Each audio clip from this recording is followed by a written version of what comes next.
Hello friends, पारस classes में आप सभी का स्वागत है। तो आज हम सॉल्व करने वाले हैं रेन एंड मार्टिन की जो एक्सरसाइज सीरीज़ है, उसमें आज मैं आपको एक्सरसाइज 2 सॉल्व करा रही हूँ, क्योंकि मैं एक्सरसाइज फर्स्ट आपको ऑलरेडी सॉल्व करा चुकी हूँ। ठीक है, अगर आपने वो नहीं देखी है तो आप वीडियो को देख सकते हैं। ठीक है, चलिए सॉल्व करते हैं एक्सरसाइज नंबर 2। अगर वीडियो आपको पसंद आए तो वीडियो को लाइक करेंगे, शेयर करेंगे। अगर चैनल को आप फर्स्ट टाइम देख रहे हैं तो चैनल को सब्सक्राइब करेंगे।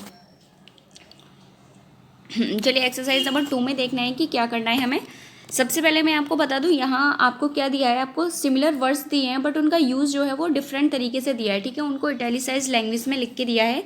तो आपको फाइंड आउट करना है कि जो वर्ड है, जो एक या दो सेंटेंसेस में सेम है बट उसका जो यूज़ है वो डिफरेंट है। तो आपको बताना है कि उसका जो यूज़ है वो किस पार्ट ऑफ स्पीच की तरह किया गया है। ठीक है, जैसे फर्स्ट सेंटेंस अगर देखा जाए तो क्या लिखा हुआ है, स्टिल वाटर्स रन डीप। तो यहाँ आपको बताना है कि जो स्टिल का यूज़ है वो किस पार्ट ऑफ स्पीच की तरह किया गया है। तो अगर आपको पार्ट ऑफ स्पीच का पता लगाना है तो सबसे पहले आपको उसके बारे में क्या होनी चाहिए, नॉलेज होनी चाहिए। तो अगर आपने इससे पहले का वीडियो नहीं देखा है जिसमें मैं आपको चैप्टर वाइज बुक डिस्कस करा रही हूँ, तो आप उसे देखेंगे, क्योंकि तभी आप एक्सरसाइज सॉल्व कर पाएंगे। ठीक है, तो देखिए वाटर हमारा क्या है, एक नाउन है, और नाउन से पहले जो भी क्या है पार्ट ऑफ स्पीच आती है, नाउन और प्रोनाउन से पहले, वो केवल और केवल क्या होती है, एडजेक्टिव होती है। तो जो फर्स्ट स्टिल जो है वो यूज हुआ है एज एन एडजेक्टिव। ठीक है, सेकंड सेंटेंस देखेंगे, he still lives in the in that house.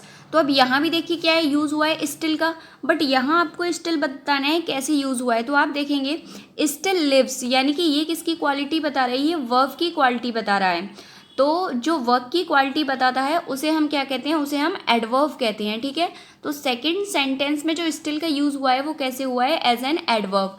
Adverb क्योंकि ये किसकी क्वालिटी बता रहा है, ये स्टिल वर्ब की क्वालिटी बता रहा है। और फर्स्ट सेंटेंस में जो स्टिल है वो क्या है, एडजेक्टिव है, क्योंकि वो किसकी क्वालिटी बता रहा है, नाउन की क्वालिटी बता रहा है। ठीक है, सेंटेंस नंबर 3 देखेंगे हम लोग, क्या लिखा है, आफ्टर द स्टॉर्म काम कम्स द काम।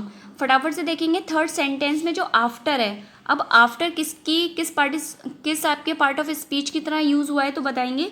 यहाँ भी अगर आप देखेंगे कि नाउन से क्या हुआ है, यहाँ after the storm comes the काम। तो देखेंगे यहाँ जो आफ्टर का यूज हुआ है, यहाँ एज अ प्रपोजिशन यूज हुआ है। कैसे यूज हुआ है, आफ्टर द स्टॉर्म, यानी कि स्टॉर्म के बाद में। तो ये जो आफ्टर है, आफ्टर आपका क्या है, एज अ प्रपोजिशन यूज हुआ है। ठीक है, नेक्स्ट सेंटेंस में देखेंगे द आफ्टर इफेक्ट्स। अब यहाँ देखेंगे यहाँ भी आफ्टर है, बट यहाँ जो आफ्टर का यूज़ है वो कैसे हुआ है, देखिए इफेक्ट्स क्या है, एक नाउन है, और नाउन से पहले नाउन की क्वालिटी बताने के लिए क्या लगा है, आफ्टर। तो अभी जस्ट ही मैंने आपको बताया था कि नाउन की जो क्वालिटी बताता है वो क्या होता है, एडजेक्टिव। तो यहाँ जो फोर्थ सेंटेंस में आफ्टर है वो किसकी तरह यूज़ हुआ है, वो एडजेक्टिव की तरह यूज़ हुआ है। ठीक है, नेक्स्ट देखेंगे क्या लिखा हुआ है, the up train is late. अब यहाँ आपको बताना है कि अब देखिए फिर से, तो ट्रेन एक नाउन है, ट्रेन से पहले हमारा क्या आया है, अब। ट्रेन की क्वालिटी बता रहा है क्या, अब। कैसी ट्रेन, अप ट्रेन। तो फटाफट से अब क्या हो जाएगा, अब जो है वो आपका एडजेक्टिव हो जाएगा। क्या हो जाएगा, अब जो यूज़ हुआ है एज एन एडजेक्टिव यूज़ हुआ है। ठीक है, नीचे देखेंगे अगला सेंटेंस 6 नंबर का, the ways about a pound. अब यहाँ आपको अबाउट जो है, देखिए वेज अबाउट, तो यहाँ किसकी, वर्ब की क्वालिटी बता रहा है, अबाउट। तो वर्ब की जब क्वालिटी बता रहा है अबाउट, तो वो हमारा क्या हो जाएगा, जो वर्ब की क्वालिटी बताते हैं वो क्या होते हैं हमारे, वो हमारे एडवर्ब होते हैं। ठीक है, ध्यान रखना, जो एडवर्ब होता है वो किस किस की क्वालिटी बताता है, एक तो वो सबसे पहले वर्ब की क्वालिटी बताता है, वो एडजेक्टिव की क्वालिटी बताता है, और खुद एडवर्ब की क्वालिटी भी बताता है। ठीक है, अगला सेंटेंस देखेंगे इसके बाद में, सेंटेंस नंबर हमारा हो जाएगा 7 पढ़ेंगे ज़रा क्या लिखा है, he told us all about the battle, all about the battle. अब फटाफट से, अब यहाँ भी देखिए अबाउट है, अब यहाँ जो अबाउट है वो किसकी तरह यूज़ हुआ है ये आपको देखना है। तो यहाँ देखेंगे, यहाँ जो अबाउट है, अबाउट के बाद हमें क्या भी दिया गया है, अबाउट के बाद हमें यहाँ पे एक ऑब्जेक्ट दिया गया है। क्या दिया गया है, ऑब्जेक्ट दिया गया है। तो जब भी आपके वर्ड के बाद कोई आपको ऑब्जेक्ट दिया जाए तो यहाँ जो अबाउट है वो किसका काम करेगा, एज अ प्रपोजिशन का काम करेगा। ठीक है, ये किसकी तरह यूज़ हुआ है, एज अ प्रपोजिशन। जो 7 नंबर में आपका अबाउट है वो कैसे यूज़ हुआ है, एज अ प्रपोजिशन। ठीक है, 8 नंबर देखेंगे, he was only A yard of me, तो यार्ड ऑफ मी, अब देखिए यहाँ भी जो ऑफ है वो कैसे यूज़ हुआ है, यहाँ जो ऑफ है वो एज अ प्रपोजिशन यूज़ हुआ है, कैसे यूज़ हुआ है, एज अ प्रपोजिशन, ठीक है। नेक्स्ट सेंटेंस देखेंगे, sentence number 9, suddenly one of the wheels come of, ठीक है। अब देखिए यहाँ जो आपका ऑफ है, देखिए वर्ब के बाद आ रहा है, तो वर्ब के बाद आ रहा है तो क्या हो जाएगा, एडवर्ब हो जाएगा, ठीक है। जो वर्ब की क्वालिटी बताता है वो क्या होता है, एडवर्ब होता है।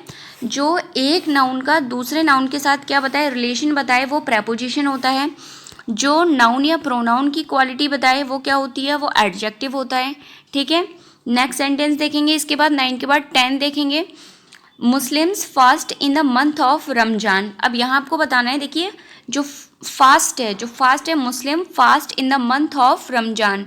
देखिए जो फास्ट रखते हैं, मतलब यहाँ एज अ वर्ब यूज़ हुआ है फास्ट का, ठीक है, वो फास्ट रखते हैं ना रमजान के महीने में, तो मुस्लिम्स फास्ट, तो यहाँ जो फास्ट है वो कैसे वर्ड यूज़ हुआ है, एज एन वर्ब यूज़ हुआ है, ठीक है। और नेक्स्ट सेंटेंस में देखेंगे, he kept the fast for a week. अब यहाँ देखेंगे जो फास्ट वर्ड है वो कैसे यूज़ हुआ है 11 नंबर में, तो 11 नंबर में जो है वहाँ एक नाउन की तरह यूज़ हुआ है, ही कैप्ट द फास्ट। यहाँ फास्ट का मतलब जो है उपवास से है, और वहाँ फास्ट जो है वो एज अ वर्ब थी, उपवास रखना था वहाँ उसका मतलब, ठीक है।